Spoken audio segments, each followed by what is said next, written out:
Bonjour, pour compléter notre leçon d'hier, je vais t'envoyer un château fort avec une liste de mots qui représentent le vocabulaire spécifique de toutes les différentes parties du château.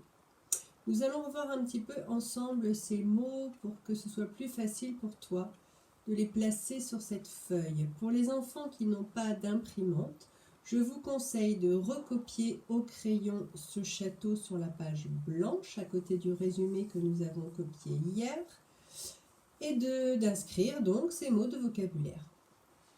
Alors, nous allons commencer par la partie où vit le seigneur et sa femme, c'est-à-dire le donjon qui se trouve en général au milieu du château pour être plus protégé.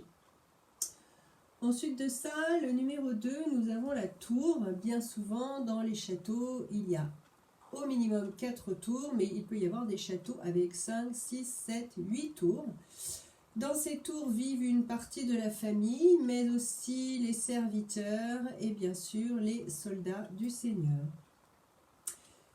Le numéro 3, la meurtrière, nous avons vu ça au château de Vincennes. Ce sont des fentes dans la muraille qui permettent aux soldats de passer juste leur arc pour tirer sur les ennemis qui se trouvent en bas du château.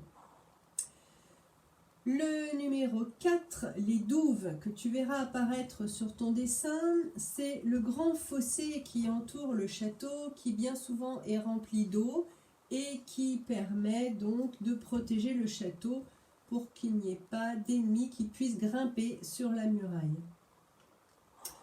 Le numéro 5, le pont-levis qui n'apparaît pas ici, mais tu le verras sur ton château, qui est donc un système de portes qui s'ouvre et se referme pour protéger encore le château. Le numéro 6, la herse, c'est une grosse grille que l'on fait descendre et qui est donc une double protection à l'entrée du château. Le chemin de ronde, il se trouve ici. C'est un petit chemin qui fait tout le tour du haut de la muraille et qui permet de marcher tout le tour du château. Ce sont les soldats surveillants qui, jour et nuit, font le tour sur ce chemin de ronde pour surveiller à l'horizon si on ne voit pas les ennemis arriver.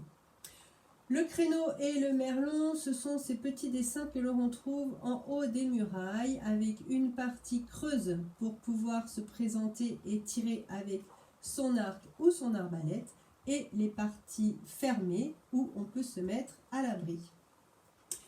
Ensuite, vous avez la bannière, le numéro 10, qui représente donc une sorte de drapeau sur lequel apparaissent les couleurs que le seigneur a choisies pour se représenter. On retrouve d'ailleurs en général les couleurs de ces bannières sur les blasons, sur les boucliers et sur les drapeaux que les soldats portent lorsqu'ils partent en guerre. Et pour finir, le 11, c'est la muraille, c'est-à-dire ces hauts murs qui entourent tout le château et qui donc protègent les gens qui sont à l'intérieur. Voilà, donc tu pourras d'ailleurs après colorier ce château. Je te rappelle qu'il est fait en pierre. Le mieux serait d'utiliser un crayon de couleur et non pas des feutres. Voilà, je te souhaite bon courage pour cette œuvre d'art et je te dis à bientôt.